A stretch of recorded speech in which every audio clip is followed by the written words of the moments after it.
Good day, everyone. Hi, I'm Nana Yang Yang, or you can call me Mami Yang, whatever you like to call me. I am a mother of two, and I have one daughter. That is my eldest, and I have a son.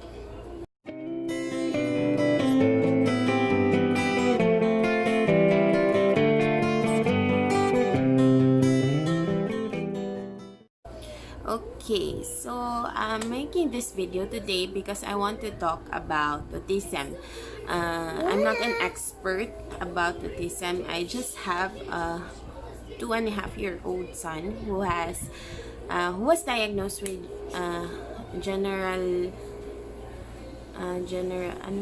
GDD. I forgot.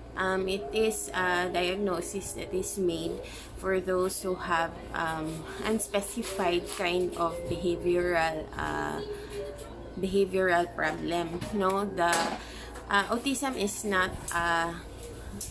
not hindi siya psychiatric problem, but it is a behavioral problem, behavioral and developmental problem. No.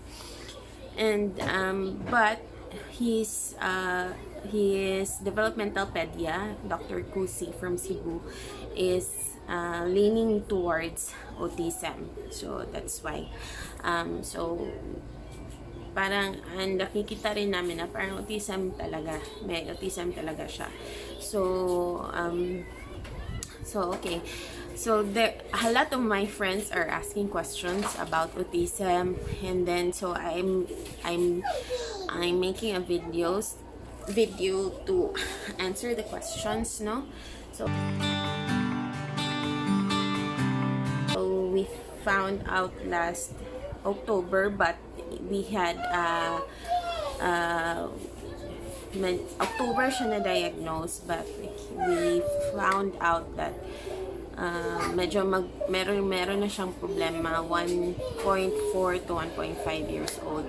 So wait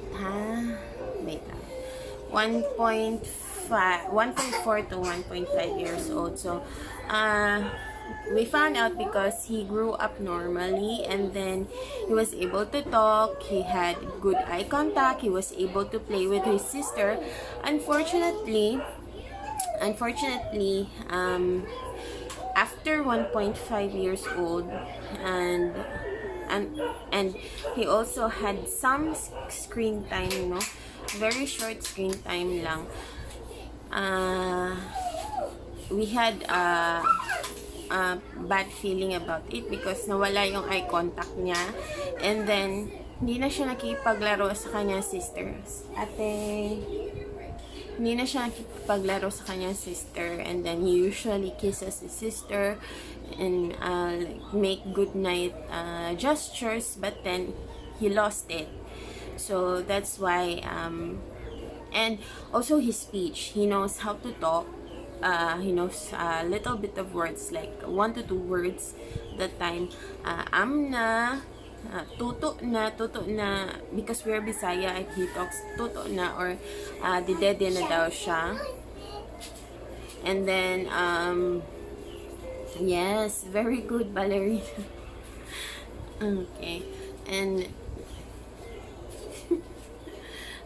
and then tuto na, amna, or kakain na, and then nanay, tatay. He also knows how to say, parang pag maingay yung dog, he will say che, che. And then he plays with our neighbors every morning kasi meron kaming yung bahay namin, meron siyang yung chicken wire lang yung pagitan, yung in between. Marley, can you sit down, please? Chicken wire lang yung in between. And then makikita nila kami pag nagbe-breakfast. So then they talk, and then he interacts, and nawala yung lahat. And then Yung sister din niya, we had her checked sa Cebu because of delayed speech, and actually it was our fault because of screen time and all. Maybe I can talk about it in another video if you want also. So we went to the developmental pedia. It was May, and parang May din siya na 1.5 months, and we actually wanted him to be checked, but unfortunately hindi pwede yung ipasok yung schedule niya because we just the developmental ped niya needs yung to schedule it ahead of time. Sorry sa mga dogs. Okay. To schedule him. So, yung sa sister niya is normal, but she has speech delay. And siguro I can talk about it in another vlog, siguro na speech delay. And then, yun. So, he was diagnosed. We were lucky enough to find out na meron pala nag-visit na sa amin. Meron palang nag-visit na developmental pedia in one of the therapy centers, kasi ang alam ko dalawa lang yung therapy center sa amin dito sa Iligan City. So we went to Alexa's Haven and we were able to have him checked after, so May, June, July, August, September, October, after 5 months, because 5 months pa yung schedule. Supposedly he has a schedule in sa July. The doctor have a schedule in in July. Sorry, I'm very sorry. In July, but then full na ang slot, so we had to come back to October. And then sabi ni doktora ko she told us that it was a GDD, but leaning towards autism. And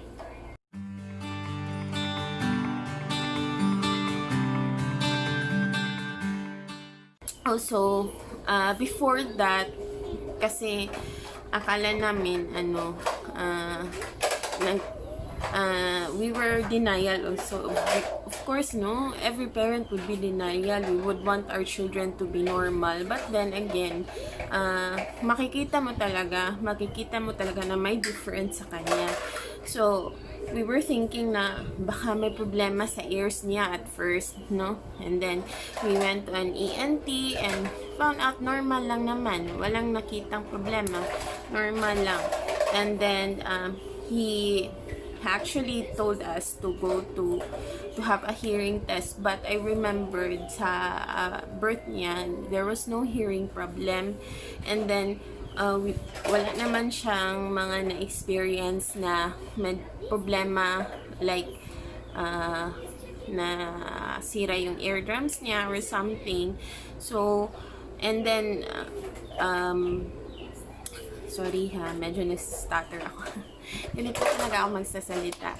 And then, yung what do you call this? Nakakarinig naman siya. He has a favorite cartoon. We let him watch one episode, yung sa Paw Patrol. And then, he hears it. He hears the Paw Patrol. So, yun. We opted not to go. But we opted to have a consult with a developmental pedia. So,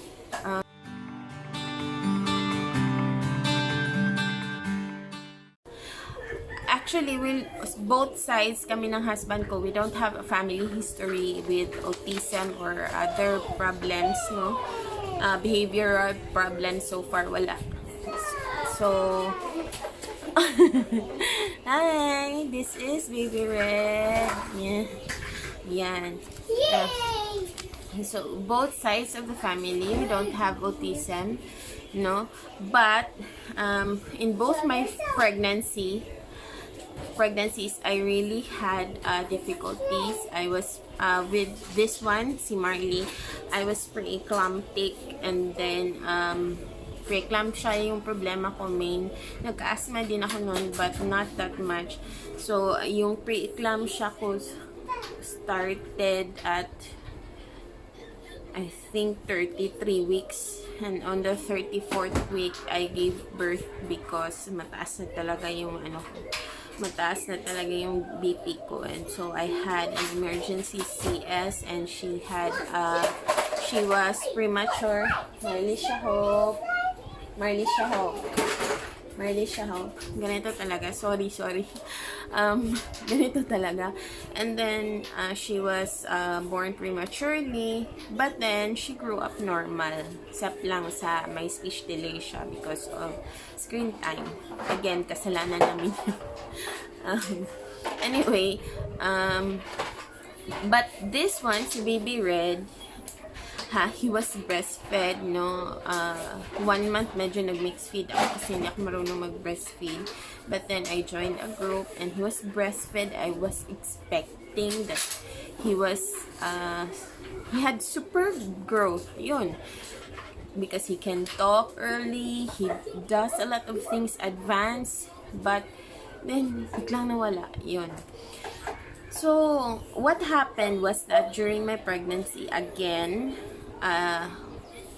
worse yung pregnancy ko sa kanya because at the first trimester, wala akong problema. At the beginning of the second trimester, I was having asthma attacks until at the 20th week, talaga hindi na ako makahinga. The week before that, I can barely breathe, but then it was managed and I was okay. I had a checkup and I was given maintenance medications, yung maintenance, yung inhaler ko. Basta may inhaler ako. And then it was fine for a little bit, and then I was still going to work until hindi na talaga ako makahinga. So I was admitted, and during that admission I had bouts of medication na medyo strong. So but I was carefully monitored. By my obstetrician and also my pulmonologist, and hindi na ako nag-asthma after that, but I lost a lot of weight, and I had oxygen supplementation, and I think that was the problem, because of that nagka-problema ako doon. And then after the 36th week, 36th week, ganun, na mga time, tumaas uli ang BP ko. But I was taking metal dopa to control my blood pressure, on the 3rd trimester talaga, tataas yung blood pressure ko. So, I was supposed to give birth normally kasi yung first is emergency CS. I was supposed to give birth normally, but then biglang sumakit yung ulo ko, and I had normal ang BP, sumakit ng ulo ko, and then I was admitted and for induction of labor, but hindi ako pwede mabigyan ng pitocin or oxytocin because I was a previous CS. And then yun, I had to undergo an emergency cesarean section again kasi tumaas na naman. So, yun ang nangyari. I think it's because of the asthma on the 20th week. I've read that there are links to that during maternal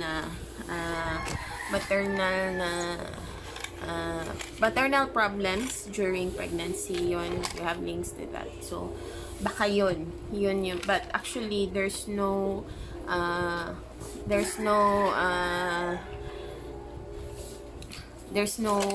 actual reason pa of what's causing the autism.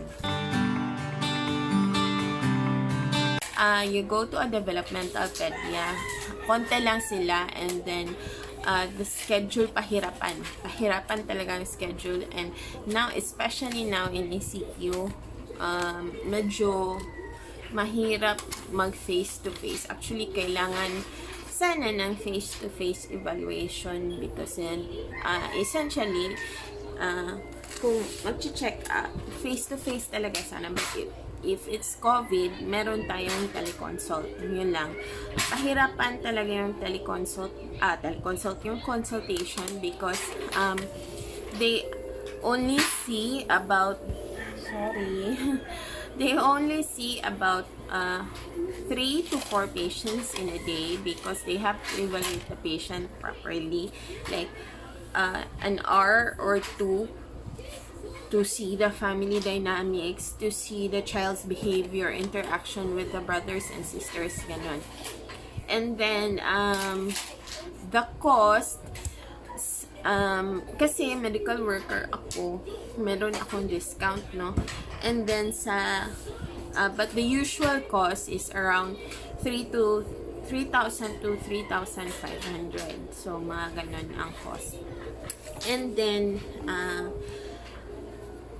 usually, if you have asked the secretary for a consultation, they will give you about 3 months to 6 months saka mas-schedule.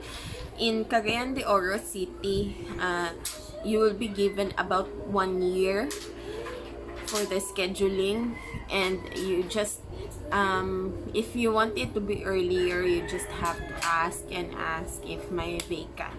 So you have to be ready anytime. But for us, sa little girl ko, we went to Cebu and the scheduling was 3 months.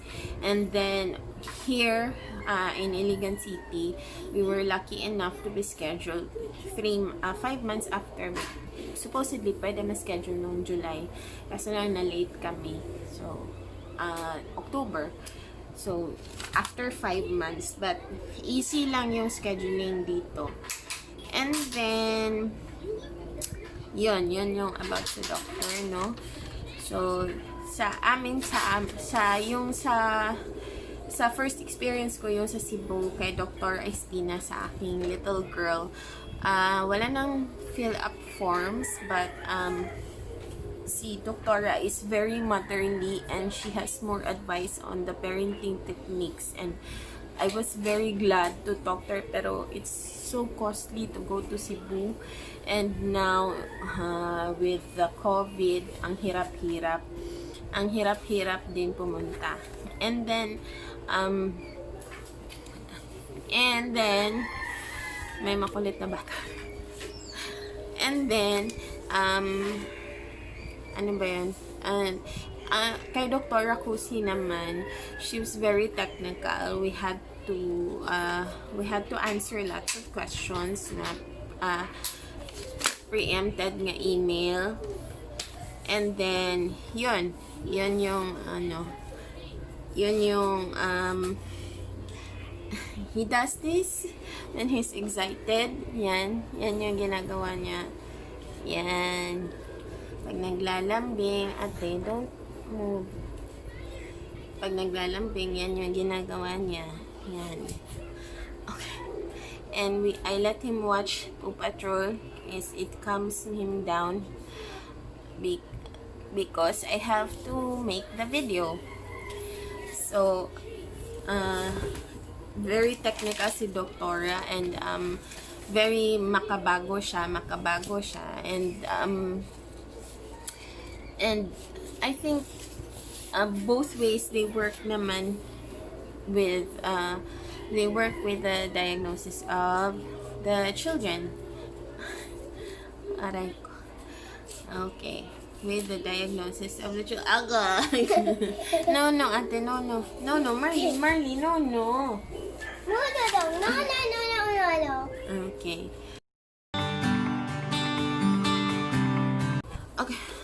Medyo worse yung problem niya because of interaction, walang socialization. He had to go through 3 times a week of therapy. But then, yung therapist kasi hindi available for, usually hindi available yung mga schedules na pwede kami. So, the therapy center, try ko. The therapy center opted for 2 weeks therapy.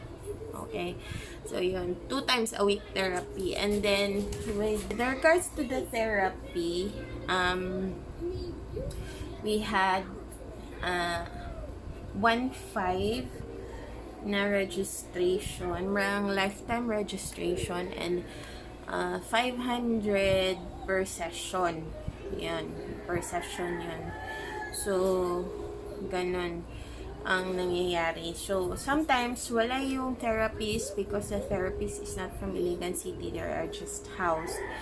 So, kung wala sila, so wala din therapy. But the therapists always emphasize to have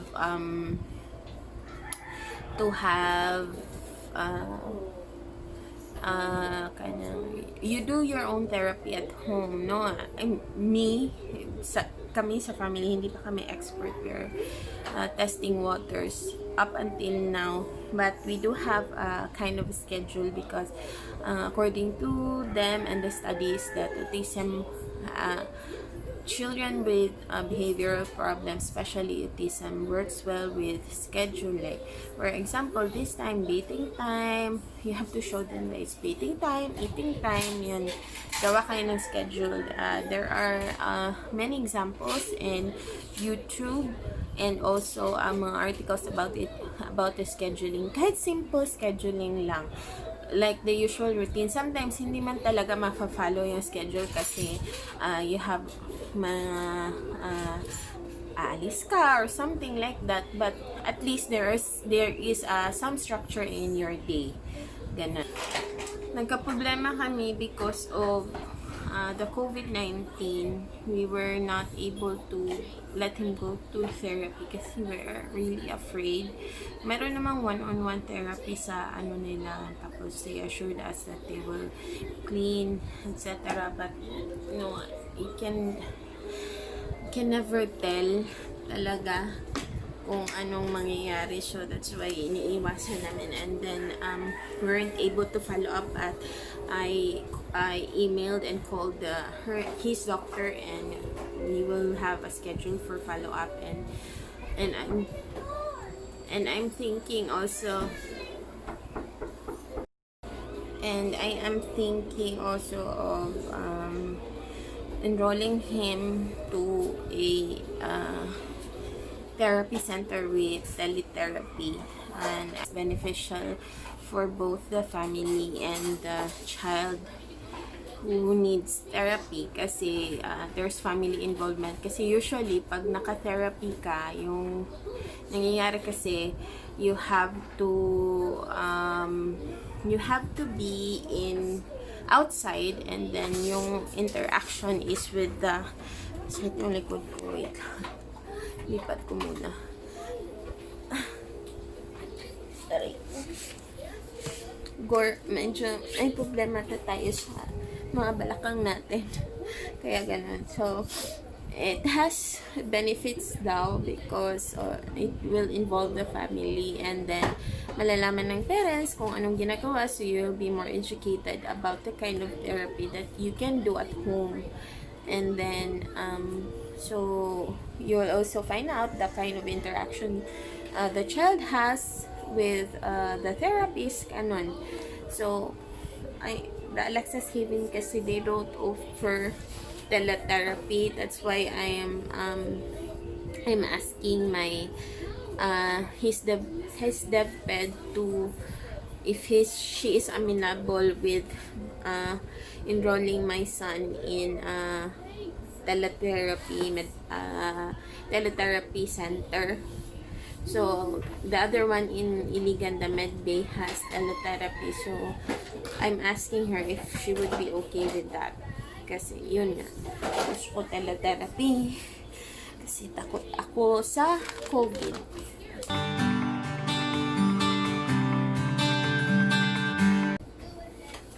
Is it costly? Yes, having a child with autism is costly because you have to go to therapy. But Doctora told us na there were some mothers who don't have money, so they find support para ma-therapy yung anak nila, and also they find ways, like for example, tatanong sila sa therapist kung anong pwedeng gawin sa bahay, nagpapagawa sila ng plan kung anong pwedeng gawin sa bahay, kasi once a week lang sila pwede, so ganun, depende lang sa family. But in essence, yes, it is costly. It is costly kasi madali rin silang magkasakit, because yun nga, yung iba hindi mo matuturuan naman talaga sila. Okay, there are autisms, there are spectrum of the disease who can be taught. Some nga is very brilliant, yung may condition na genius, borderline genius sila, ganun. So yun. And then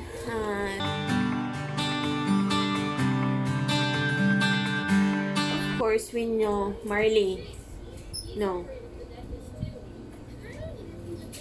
of course we know that there was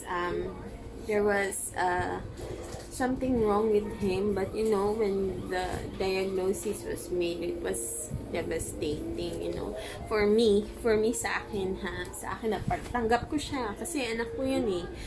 Ang masakit na sa akin is, what if I'm gone? Yun talaga yung first na naiisip ko. What if I'm gone? What will happen? What will I do? Yung mga ganun. What will he do? Who will take care of him? Yung mga concern ko. Pumunta kami sa mga pare, and we had lots of sessions. We asked for guidance, and then one thing that we learned is that live tomorrow, and live today, and let tomorrow come, something like that. So we live by day to day, and then we pray, lots and lots of prayers, kasi hindi na mangyayari kung hindi naman kaya, no? And then yun, yes, it was devastating. I cried, not because of because what will happen to him if he will grow up and wala na kami ng tatay niya, and what if his sister will not take care of him. Yun yung mga mga apprehensions na ganun. Challenges, sometimes pag stress siya masyado, hindi siya natutulog, so you have to tire him out, and then Red, no baby, you have to tire him out, and then he's very physical, he's very brutal, especially to me, pero hindi siguro niya alam yun, na very physical and brutal siya sa akin. And then he is yun talaga yung sleep, hindi ko makaya. He's breastfeeding, although nag-drink na siya ng ibang milk, but he still feeds on me, and he's very undemanding on that. He's very impatient. He is when he gets stressed, nananakit siya, especially to me on my part, and then he bites talaga. Pag na-stress siya, he bites my nipples. And then also at this stage, medyo phallic stage na siya, yung na siya sa sa genitals niya. Yun, he's masturbating, and then I talked to, kasi it's too early for him. He started last year, mga 1 year pa, so I talked to the therapist. The therapist said na baka mataas yung threshold ng anak ko, kasi dati pag nababump yung head niya, wala siyang reaction. Ayun pala, wala siyang reaction. Hindi siya nasasaktan unless super sakit na talaga. Nababump yung head niya, may sugat yung kamay, walang reaction siya. So, very mataas yung threshold niya. So, kailangan niyang i-workout, kailangan niya mag-exercise, gano'n. If it's not comfortable, kailangan niya talagang magpapakarga, so he's demanding. And another is, of course, yung attention na pupunta, most of the attention na pupunta sa anak namin na lalaki, and then we have another child, so that's why medyo challenging na part yun. Also, it poses stress on our relationship as mag-asawa, of course, because it's a big problem, and then we easily get irritated because of the situation, no? And then sa husband ko na part, he actually gives more and more attention talaga sa aming little boy, which caused the little girl some heartache. So I have to talk to him about it. So yun, marami pa talagang challenges with regards to this.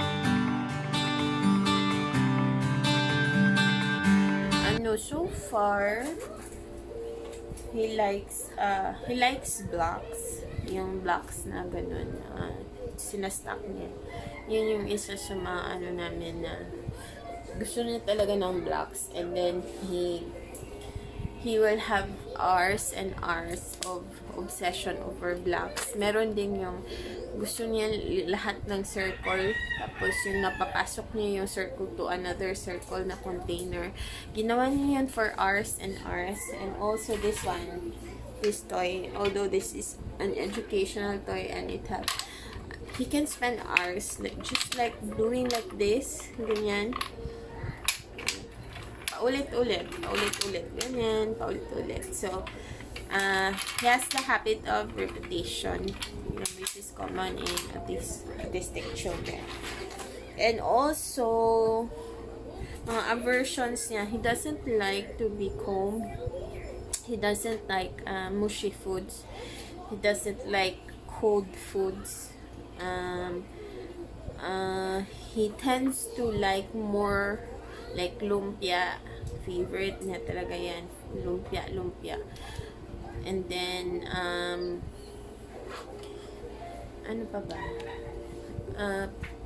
pag gusto niya talaga, like he can finish if lang yung 5 na lumpia, makakain niya lang.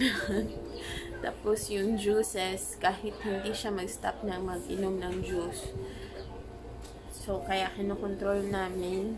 Then, tapos gustong niya yung mga hollow na stick type, like yung straw, gusto niya yan, yung balloon holder, gusto niya yan, yung mga ganyan. And then sa color, I think he likes yellow and orange, parang dun siya napupunta talaga. And sa cartoons, wala siyang ibang gusto, Paw Patrol lang talaga. Improvements. Ngayon, meron siyang baba, ganun. So, wala siya nun. Nawala yun. And then, marunong na siya magmano. And then, yung going to the bathroom, sabi niya gano'n, pipi. Tapos, libam, pupu, ganun. And then, tinuturuan ko siya mag-please, gano'n, pero hindi pa siya marunong. Beautiful eyes, ganyan siya. Kurap-kurap siya ng ganyan pag may hihingin siya. And then, kung may gusto siya, kunin niyang kamay mo, papaturo niya kung anong gusto niya. Yan yung mga improvements niya. But, we tend to work more on more skills for him, kasi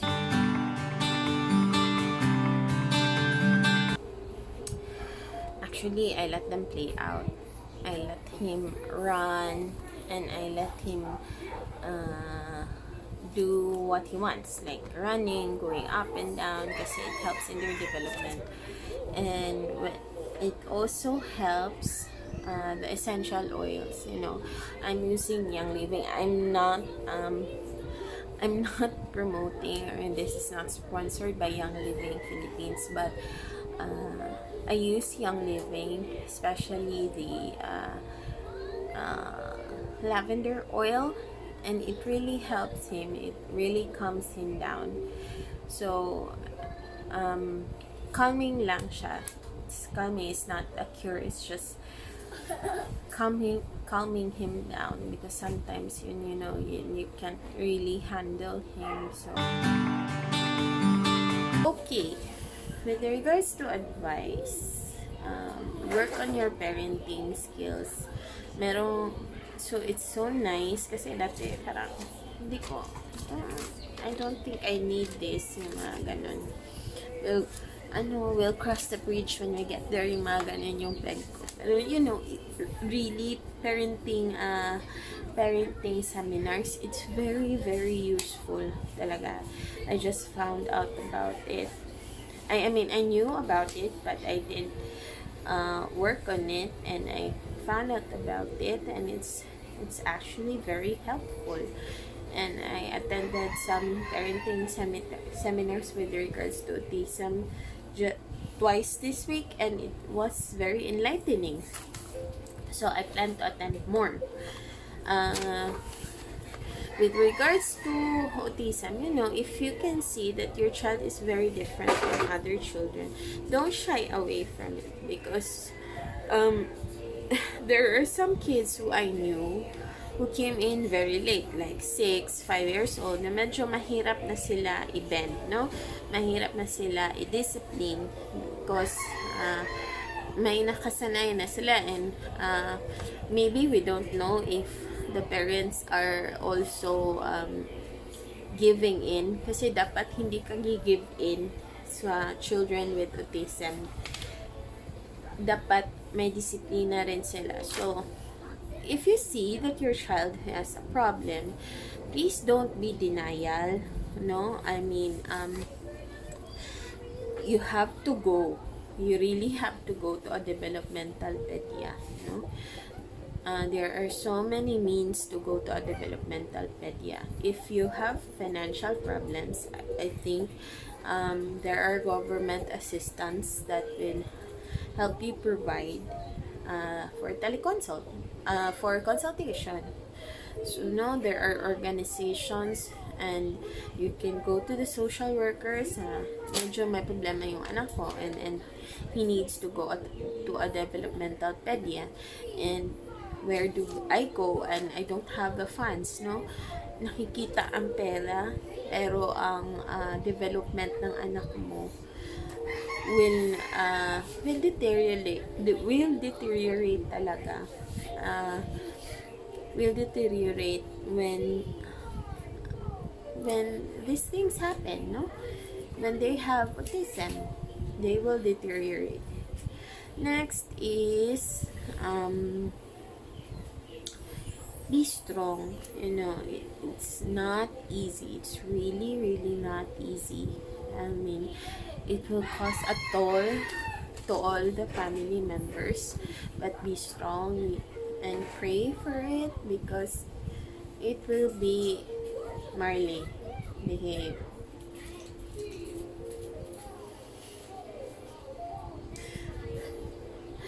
Be strong, because it's not gonna get easier, and there will be so many challenges that will happen. But these kids, it's hindi yan kabawasan, They will be sweet kids. They will